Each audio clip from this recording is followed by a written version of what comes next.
Yo, what's up, citizens of the World Wide Web? It's your boy, Mr.13. Yes, sir, and I'm here with a special edition of the Sit Down on S Street Media. Yeah. I got my homie with me, my longtime business partner, Legacy Starr, a.k.a. Roger A. Franco. Yeah. Thank you for having me here, brother. Appreciate it. Always a pleasure to do a show with you. It's like old times. Yes. For those that don't know, me and this man have been doing internet radio together since 2008. Yeah. We started on a little known website called Blog Talk Radio. Blog Talk Radio. This is a major difference from when we first started. We initially started on a phone. Cell phones in the living room. We would call on the phone into a website and they would cast us over the internet. Yeah. And look at now, we got we got a whole microphones and all that. We got lights. You know what I'm saying? We got computers, cameras. It's the evolution. It's the evolution. From Blog Talk Radio, we moved on to a internet radio show known as DTF Radio. We hosted the Cypher Show for 10 years on DTF Radio from 2010 to 2020. Right now, 2019, I think we ended right before the pandemic. Right. For you, I want to ask you, starting off, what were some of your favorite episodes of the Cypher? Oh, man. To go back, I think definitely one of my favorite shows was when we had Smith & Wesson on the show. Yes, sir. Boot Camp Click. It was great to sit down and chop it up with them. Another great show, because it was just it actually wasn't the show. It was after what happened after the show. We had KRS-One's brother, ICU, who came to the show, and it was kind of. It got popping. It got busy outside. It got busy. We went to a after hours joint. People running from cops, buying liquor from the bar with fake credit cards. It was a night. It was a night. If anybody is familiar with DTF Radio, then you know that Bushwick Avenue got real. Word. That's right. It was very real. But you know, what I really loved about the show was how authentic it was, the realness of it, how we were able to come through and really speak about, you know, the culture of hip-hop. Yeah. And, you know, that's when a lot of internet radio shows were doing the pay-for-play. You know, if artists and guests would pay, you could get an interview, or you could, you know, get spins on the radio. But we didn't do that. So I think that's what a lot of people liked about the show. It was just real, authentic, and we did it just off the love of the music. You know what I'm saying? In the culture. One of my favorite things about being on the Cypher Show was the opportunity to introduce new artists to the world. Mm-hmm. We had Stolly from MMG. Yeah. From Maybach Music. Yeah. We had Action Bronson. We were one of the first radio shows to have Action Bronson on. Word. We were one of the first radio shows to have Nems. We had Nems. We had I don't know if y'all remember this show that was on MTV2. It was called The Man Show, I believe. Oh yeah, when we did the comedy specials, right? We had Damian Lemon, who was a featured comedian on that show. So we had him come through, and you know, like Chris said, we had a lot of people come through that was, you know, before they really blew up. And, you know, we'd like to think that we helped, you know, in some way to get them to where they are today. So, y'all owe the Cypher. You know, I want to give a shout out to the Low Lives. We got one of the legendary Low Lives in the building, Prance Low. Yeah. Shout out to Prance. Actually, we did a show with the original founders of the Low Lives. Rest in peace to Ski Low. You know what I'm saying? We had Rakim, Rudy Low, Prance was there. The Feli dude was there. It was a good show, and they spoke about the origin of it, of the Low Lives, and the reason why we wanted to do that show was because of the significant impact that the Low Lives had on the culture of hip hop. If you take a look now, 2023, if you want to get fly and dipped, everybody is throwing on low. You know what I'm saying? Yeah. So, you know, big up to them for the contribution they made to the culture, and you know, really spoke about society. Because I was talking to one of the founders, and he said, he was actually working at Channel 5 television station. And when he would come to the station wearing his low, that's when he started to get noticed by the executives and actually newscasters. And it was like, yo, you work in the mailroom, but you dress fly.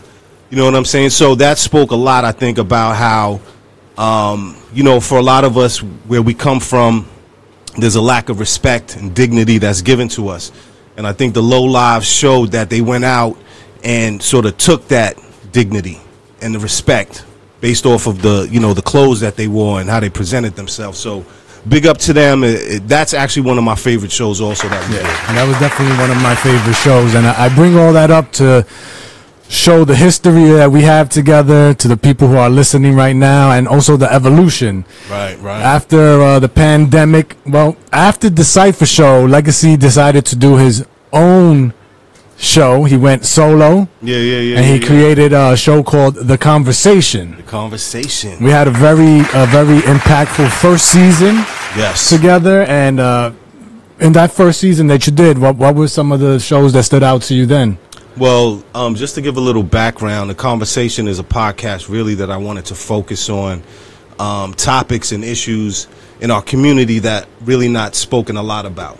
So some of the first shows that I did were around mental health in the Black and Latino community, you know, financial literacy, how to build generational wealth, you know, relationships, healthy eating, you know, healthy living, that type of thing. I wanted it to be a show where people could, you know, gain some knowledge and some insight.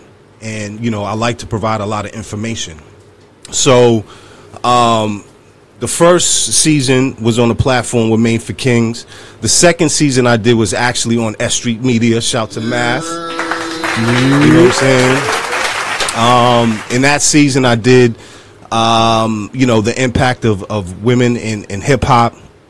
And, you know, also, again, on healthy living, because that's something that I think that's really something we need to talk about for our communities. You know what I'm saying? There's a lot of people that eat, you know, chicken wings and French fries every night for dinner. You know what I'm saying? So, you know, again, I just wanted to touch on those type of topics, things that I think are important. So, you know, that's how I came up with The Conversation and, you know, some of the topics that, you know, I touched upon. One of my favorite topics that you did at the first season was the mental health episode. Mm-hmm. Who were your guests on that episode, and what was some of the things that you discussed? Oh yeah, so I had, just so you know, people didn't think I was just making shit up and, you know, talking out my ass. I had two black psychologists that were on the show, and they spoke about the disparity of what Black and Latino people face when it comes to mental health. So there's actually a stigma in our community, you know, for us seeking mental health resources or therapy. You know, and if you look at it in the white community, therapy is seen as a status symbol. But in our communities, it's looked at like, oh, you crazy. You're supposed to be strong enough to handle whatever life gives you. And there's a lot of trauma and pain that people are dealing with, not in a healthy way. So I think that's the importance of, you know, mental health. So what we spoke about was, you know, good ways to deal with the trauma and the pain. You know, what you should look for. I think this was important. What you should look for as a person of color when you need to go seek services. You know, certain things that you should have insight into to make sure that you're getting quality therapy. So, you know, we spoke about that, and, you know, I'm definitely going to have them on upcoming shows, that episodes that I want to do, because I think mental health is a topic that continuously needs to be spoken about. And, you know, I think the biggest thing is the trauma and the pain that people have gone through that they still carry with themselves to this day, and they don't have a real effective way to deal with that. So that's what I really want to get at with the show. That's very interesting. If anybody wants to go back and see some of those shows, they are available on YouTube. So we are actually back on the air with The Conversation, right? Yes. And we recently did an episode where it was a reaction to a video that's out right now by two female rappers named, one is named Sexy Red. Right. And the other one is Sukihana. Yeah. So why don't you tell us your reaction to that video, man? So yeah, tell us about the song and the reaction to it. So just so people understand, you know, the show before us was talking about the 50th anniversary and birthday of hip hop. So I wanted to do a show based off that and sort of where we are right now as a culture. And the reason I wanted to do that specific topic was a friend of mine sent me a video, the Sexy Red and Sukihana video, and the caption said, "This generation is lost." So wanted to talk about it because obviously from where we started to where we are right now, there's a big change. You know, can we say that the music and the culture has evolved, or has it devolved to where we are right now? So we did a little, I had Diz the Icon. He was actually with us on DTF Radio at the Cypher Show. I had him on as a special guest, and we did a little reaction to the video and, excuse me, everything, sort of the imagery and, you know, just the ratchetness of it. And, you know, for me, I still want to think that that video was a joke, that it's not serious. But I see a lot of people, especially women, who are defending and protecting Sexy Red and Sukihana, right? So that made me think even more about where we have come as a culture.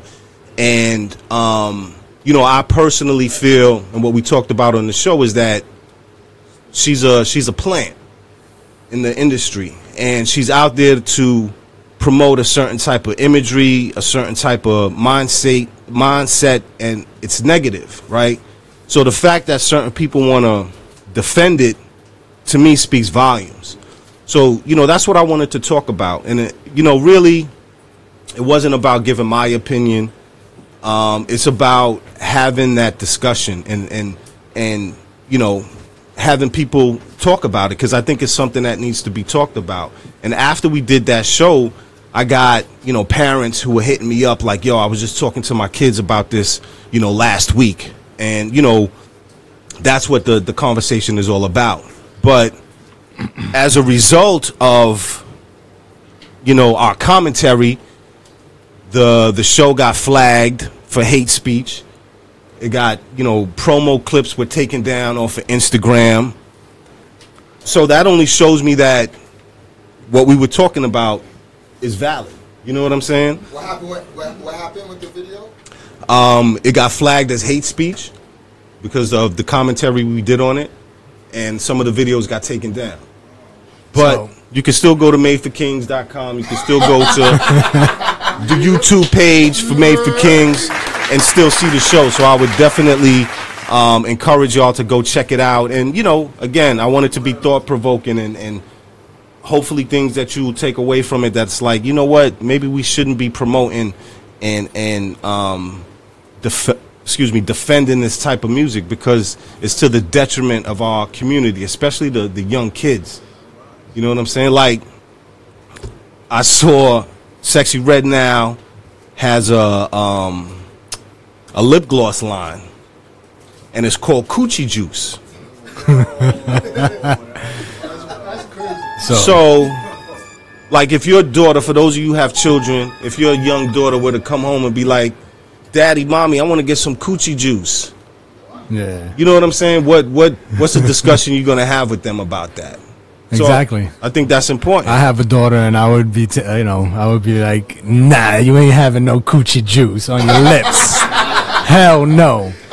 Nah, but I'm glad we bring that up, because the topic of this episode is the hypocrisy of social media, specifically social media outlets like Instagram, who allow videos of people being murdered.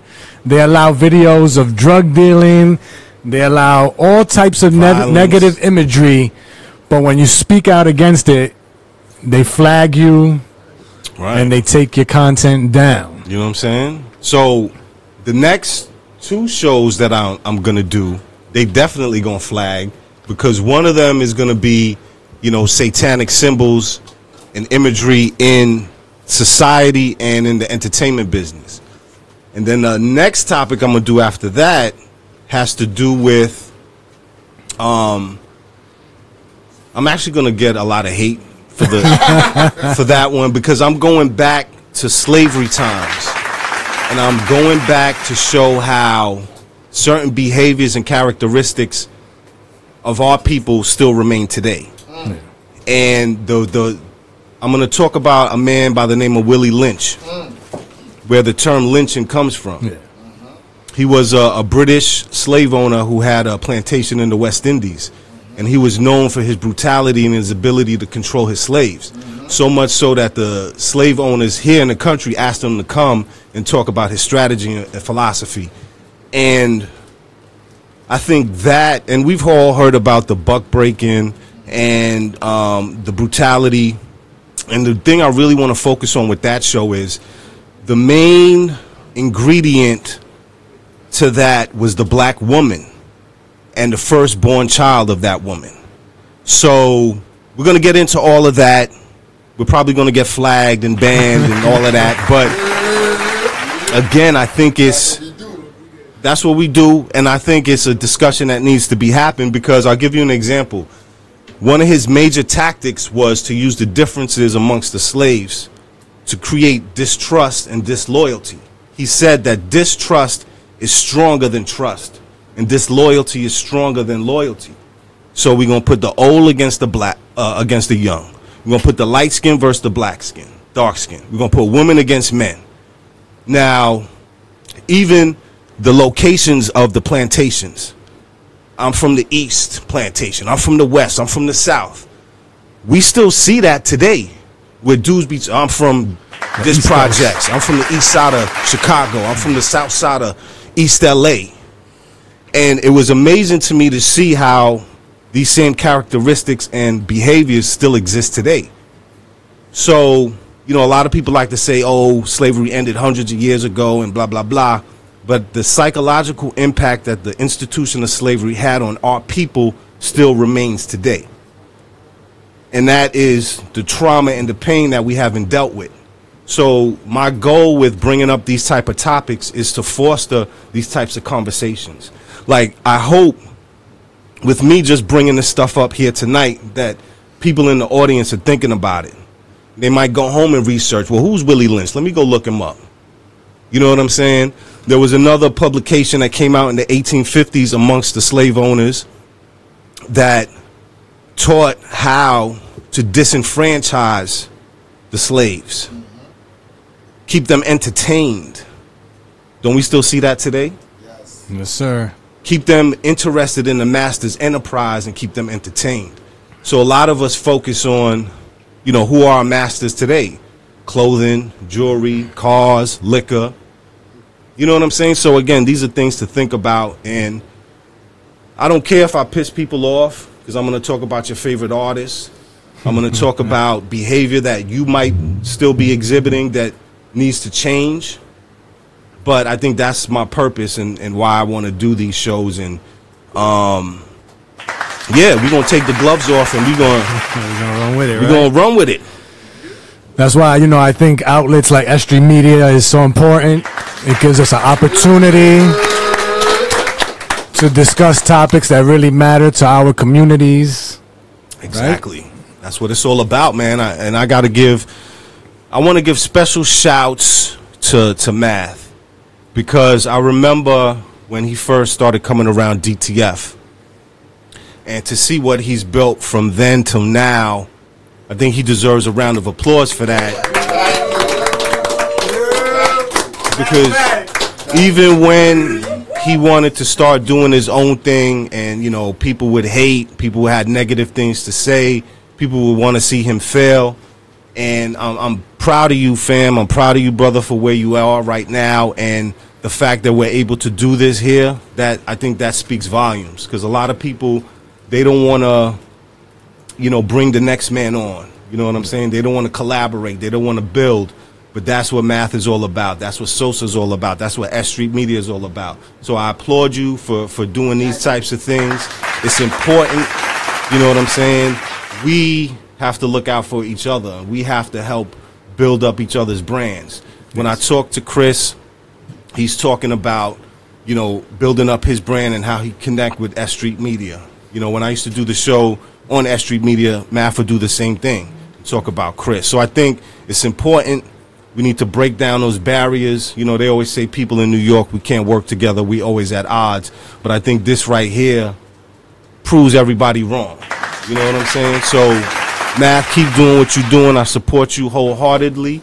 I think it's a beautiful thing. And, you know, who knows what S Street Media is going to be in the next 5 years? Who knows what Made for Kings is going to be in the next 5 years? Let's support each other and get each other there together so we can all be at the top and then start controlling our culture. Yeah, that's a fact. Because one of the things that we were talking about on the last show was how we sort of gave it away. The people who are in control of hip-hop now and our culture, they didn't come from where we came from. They don't look like us. You know what I'm saying? So they had the business acumen and that sort of business mind to sort of capitalize off of our culture. But now let's take that back. And let's take it back and have it be a gift for our children and the generations that's coming after. Yeah. So let me get off my soapbox now. So yeah, me and Math, we've known each other for a long time. Since the 90s, we started off as graph writers, bombing the streets of New York. So it's very encouraging to see what Math is doing. We've both been along the same path for a while now, and we've helped each other grow. Shout outs to Math, shout outs to the Vandal Hour. I want to give a shout out to 1718 Collective, who is Math's business partner. Yeah. And like Legacy was saying, you know, we want to build something that we could leave for our children. What's some strategies you think we could use to make that happen? Well, shit. How much time we got?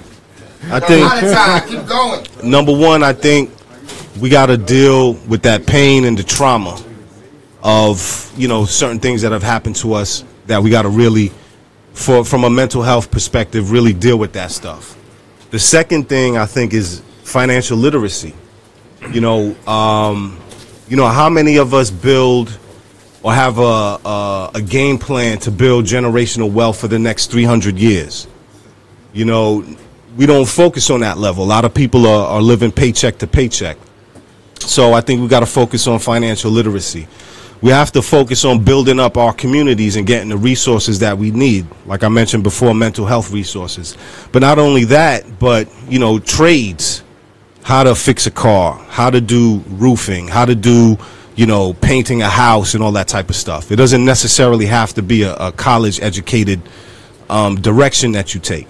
So I think the biggest thing is just building up our communities and focusing on positive imagery. Like there's tons of kids, like there's 2 kids right now who are under the age of 12 who have an IQ that's higher than Bill Gates. But we don't know about them. You know, we don't know who their names are, but we know who's the biggest rapper and who's in jail and, you know, all this type of stuff. So I think if we stop focusing on that negative imagery, and, you know, everything I said, I mentioned, I think that's what's going to get us there. But it's going to take some time. Yeah, they want us to focus on gossip like Remy and Papoose. Word. Right? You know They keep us looking the other way while they do foul shit in the background. Keep us entertained. Keep the master enterprised and the slaves entertained. I want to ask you, what are some books that you would suggest people read so that they can gain some more knowledge? One book I think everyone should read is Before the Mayflower by Lerone Bennett Jr. It talks about people of color in this country prior to the Pilgrims and all of that. Another book I think people should read is it's a book called White Trash. And it talks about, see, this is from a socio-political perspective is important because the way the white person in this country was conditioned to believe, like the poorest white man was conditioned to believe that he's better than the richest black man, right? So it talks about when the immigrants from Europe first came to this country. Like, they have us believe it was the Puritans and Plymouth Rock, and it was all about religious persecution. That was only one part of it. They sent over a lot of criminals. They sent over a lot of young kids who were indentured slaves because of their family owed a debt. Yeah. So I'm getting off topic because you're getting me hyped now. Yeah. But yeah, White Trash, read that one. I think also read, there's a book called All God's Children. And it's about this this guy, his name is Willie Bosket. And in the 90s, he was considered to be the most dangerous inmate in the New York State penal system. Facto. And the reason why I gravitated towards this book and why it resonated with me, because I remember in like 1983, 1984, he was actually in the news because he was 16 at this time. He used to rob people in the train, and he ended up shooting somebody. Now, this is the era before kids were really shown doing crime. So a 16-year-old kid who shot somebody on the train was big news.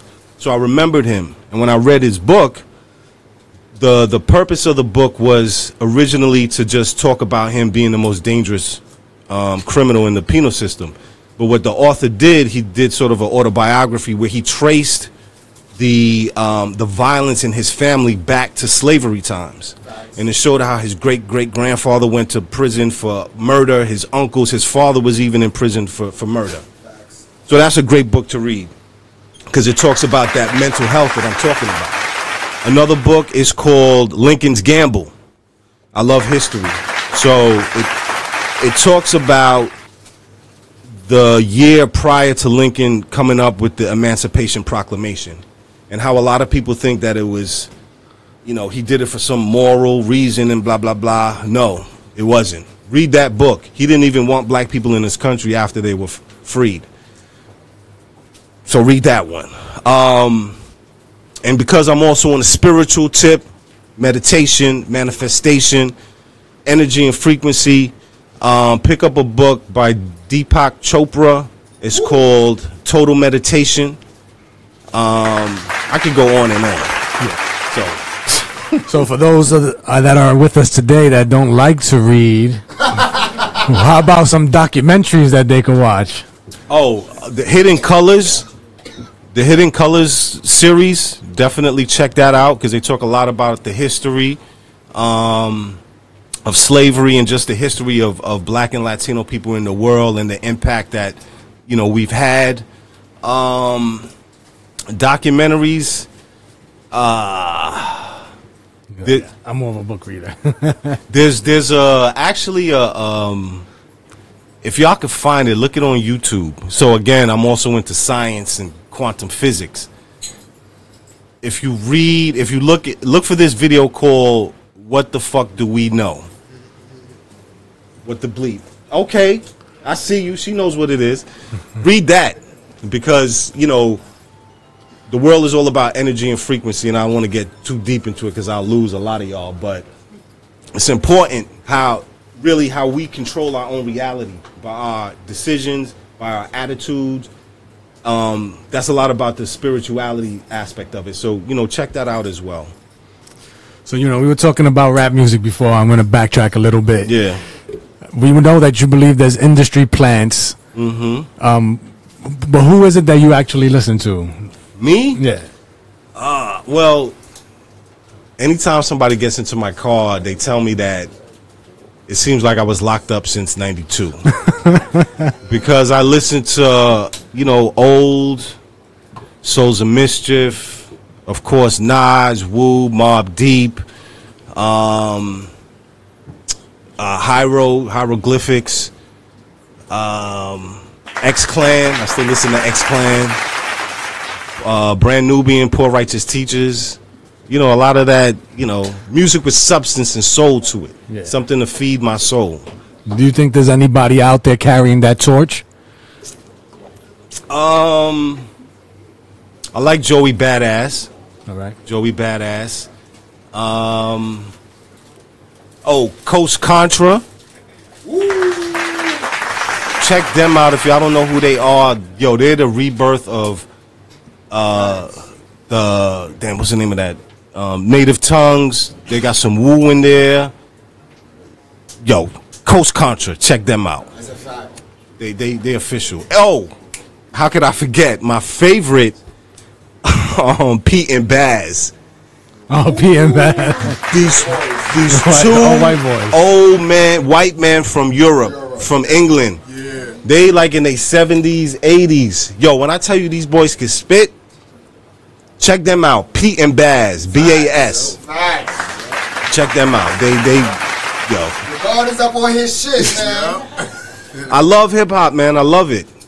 You just gotta search for what you want.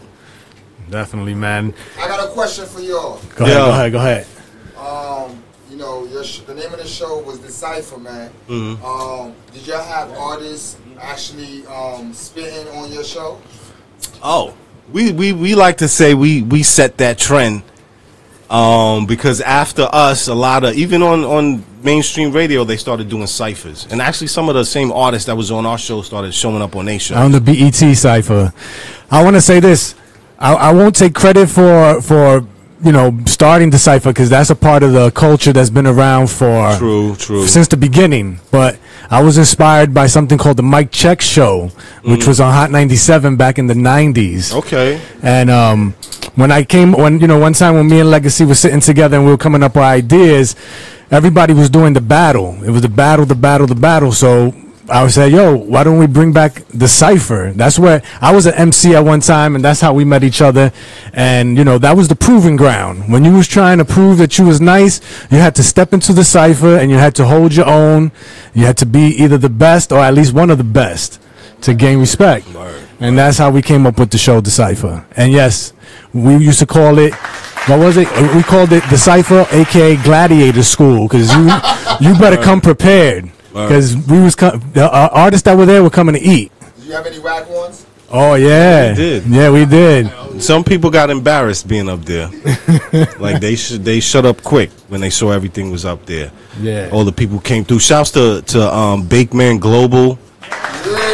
He came through and tore it down a few times. So everybody know Bakeman. That's the homie right there. Coach put me in. He's dope. We had Rolly the Big Loco.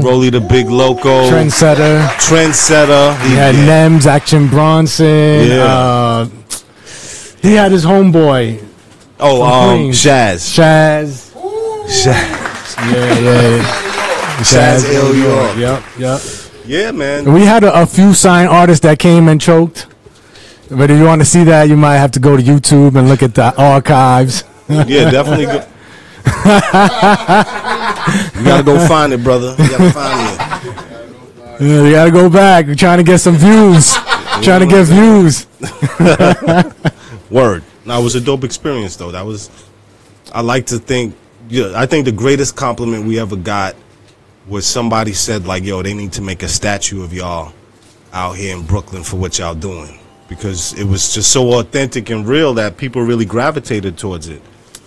It was good times. Yeah, I want to give a shout out to Mills Low and Low Vox, who helped put together the Low Life episode. I wanted to mention that before. I didn't get a chance to. Word. I also want to give a rest in peace to Jason Bourne, who was a big part of our ciphers. Word. I want to give a big shout out and a rest in peace to AD the General, who helped us. Rest in peace to Bugzo. Rest in peace, DJ Bugzo. Who's a DJ on our show. Yeah. Those he was my inspiration. Those are our fallen soldiers that were running alongside with us in this game. We hold the torch for them. Word. So, before we go, is there anything any shout outs you want to give? Anything you want to say? I just want to shout out again S Street Media, Math, Sosa, the whole team here. It's always love. I love coming through to your events.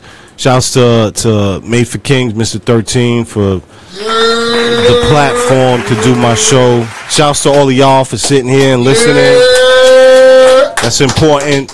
The fact y'all came out in the rain and sit here and support, that's important. You know what I'm saying? So keep doing what y'all doing.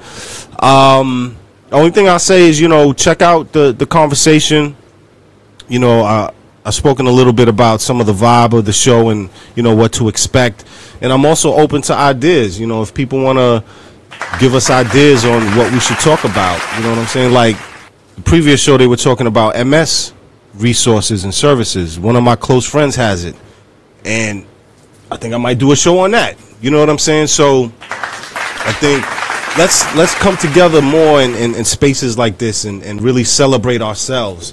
And like I said, I think our focus should be how we're going to leave this for our children and our future generations, because I think that's important. And, I don't want to get on no self-help motivational shit, but I love all of y'all. I love doing this type of thing, and, let's do some more, collaborate. Yeah, man. I just want to end off with giving a couple of more shout outs to some people that were important to our movement. I want to give a shout out to Lost, aka Coach Flacco. Right. I want to give a shout out to Diz the Icon, who was one of our best hosts.